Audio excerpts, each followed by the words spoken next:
the President of the Russian Federation, His Excellency Mr. Vladimir Putin, is currently on a state visit to India for the 23rd annual summit between India and Russia. He is accompanied by a high-powered delegation comprising several senior ministers and officials of the Russian Federation, and also a very large business delegation. You would also be aware that this year we are celebrating the 25th anniversary of the Declaration on Strategic Partnership between India and Russia, which was established coincidentally during the first state visit of President Vladimir Putin to India in October of the year 2000. And in 2010, 15 years ago, the relationship was elevated to the status of a special and privileged strategic partnership.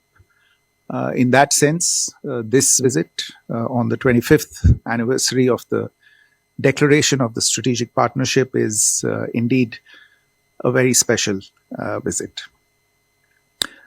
In a very special gesture, President Putin was received on arrival yesterday evening at the airport by the Honorable Prime Minister himself. The two leaders then rode together to the Prime Minister's official residence, where the Honorable Prime Minister hosted President Putin for an informal dinner, over which there was a frank and candid exchange of views between the two leaders on a wide range of bilateral, regional and global issues. This morning, President Putin was accorded a ceremonial welcome and guard of honor at the forecourt of Rashtrapati Bhavan, following which he visited Rajghat, where he paid floral tributes to the father of the nation. Both leaders then convened at Hyderabad House later in the morning to hold wide-ranging discussions in restricted format, followed by a lunch hosted by the Prime Minister. The leaders thereafter jointly took part in the India-Russia Trade Forum held in Bharat Mandapam just a short while ago, with the presence of key stakeholders from the business community, both in India and in Russia.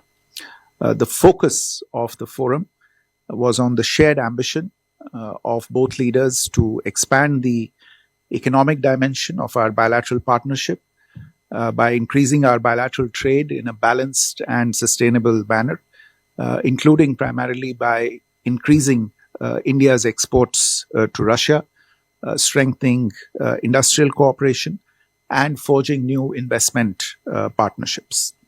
The outcomes of discussions during the business and sectoral discussions that have been ongoing over the last 2 days were presented to the two leaders this afternoon. For details on these, I would refer you to our Ministry of Commerce, which has been coordinating these events. Later on in the evening, today, Honorable Rashtrapati Ji will receive President Putin at Rashtrapati Bhavan and will be hosting a state banquet in his honor. Now, as to the focus and outcomes of the visit, both sides have adopted a joint statement, which you might have had opportunity to see. The joint statement testifies to the India-Russia relationship as a time-tested, progressive partnership that is anchored in trust and mutual respect. It reflects the very special nature of our ties and provides a comprehensive framework for further deepening our multifaceted bilateral partnership. In addition to the joint statement, there were several agreements and MOUs that were concluded and exchanged during the visit, some of them in the presence of the leaders this morning. These include agreements on labor mobility, on maritime cooperation, health, culture, trade, media cooperation, as well as several business-to-business MOUs. And I think the details of these are available on our website as well. Economic cooperation, I would say, is the driving impulse and the most important focus of this particular visit. As I said just a while ago, expanding bilateral trade and strengthening economic cooperation requires swiftly addressing non-tariff barriers and regulatory impediments, enhancing Indian exports to Russia in sectors such as pharmaceuticals, agriculture, marine products, and textiles is important to correct the trade imbalance. And each one of these sectors in considerable detail was discussed between the two leaders today, with both of them pointing to the opportunities that existed in these areas and what were the steps that were needed that could be taken by both sides in order to move towards the mutually shared objective of increasing trade in these areas. Agreements in mobility, as I said, and these are two agreements in particular: the agreement on temporary labor activity in both states and the agreement on cooperation in combating irregular migration. They form a centerpiece of the understandings reached during the ongoing visit. Indian skilled workers, especially in IT, in construction, and in engineering, will help meet Russia's labor needs and deepen our bilateral cooperation. In fact, there is increasing interest among Russian businesses and industries to hire skilled manpower from India to support growing economic activities in Russia. The India-Russia Trade Forum that concluded just a short while ago, which the leaders attended together today, thus becomes a very key element of the visit. You would have followed that.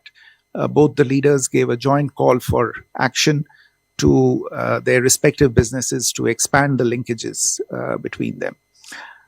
In this context, I would like to point to another very significant outcome of this particular visit, which is the program of economic cooperation going up to 2030 that has been adopted during this particular summit. And it also serves to give overarching guidance to both sides to expand the scope of the economic dimension of this relationship. The discussions today also focused considerably on the proposed free trade agreement that is under discussion between India and the Eurasian Economic Union, which is again expected to help address the issue of the trade deficit. It was agreed between the two sides that negotiations should be fast-tracked for early conclusion within the stipulated timelines.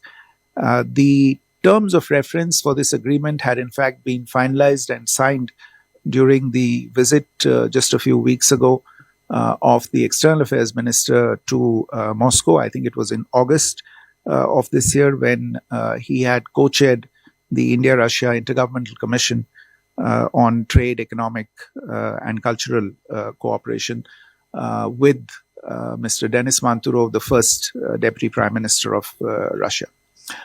During the current visit, both sides also underscored the importance of expediting the discussions and the negotiations on the bilateral investment treaty, which again will help energize investments in both directions. In addition to this, connectivity initiatives were also discussed, including the International North-South Transport Corridor, the Eastern Maritime Corridor, the Chennai-Vladivostok route, and also cooperation along the Northern Sea route. These corridors, again, are expected to energize economic linkages, reduce transit times, and expand our trade access across Eurasia and beyond. India-Russia defense and military technical cooperation remains robust. Russia also continues to support India's Make in India initiative in this domain, including through joint production and technology transfer. This is also an area that was discussed between the two leaders. The Prime Minister appreciated President Putin's support in expediting the opening of two new Indian consulates in Kazan and Yekaterinburg.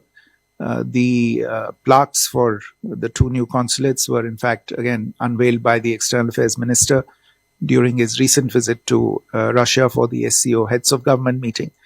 These consulates will further deepen our regional outreach in Russia and enhance trade, academic exchange, other kinds of collaboration, including culture and people-to-people ties.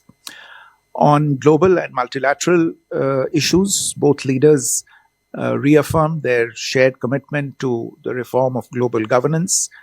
We underlined the imperative to reform the UN Security Council to reflect contemporary realities, and our collaboration in forums where both India and Russia are members, such as the G20, BRICS, and SCO, remains forward-looking. Now, President Putin also briefed Prime Minister at considerable length concerning recent developments on the conflict in Ukraine, including on the talks that are currently underway between Russian representatives and US authorities. Prime Minister reiterated India's long-standing position on this conflict, emphasizing India's interest in seeing the earliest possible cessation of hostilities and a sustainable resolution of the conflict through dialogue and diplomacy. And you would have heard the Prime Minister's remarks during the press event earlier today. India stands ready to provide any assistance required in this effort and to play an appropriate role in this effort. The two countries also, or rather the two leaders also discussed the situation in other regional hotspots around the world.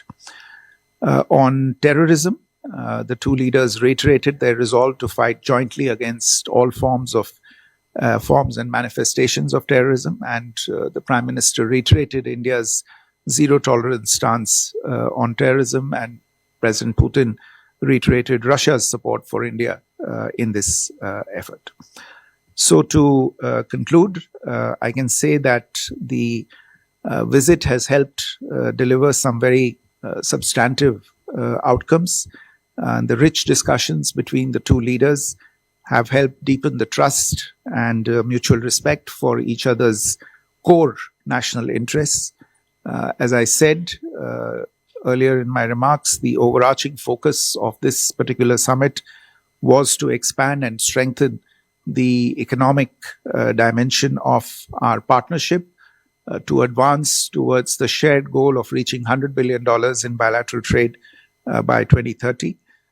The India-Russia relationship also remains an anchor for constructive engagement in an increasingly complex geopolitical environment, and both our sides are committed to continue to do our part in addressing the challenges that the current environment poses for both countries.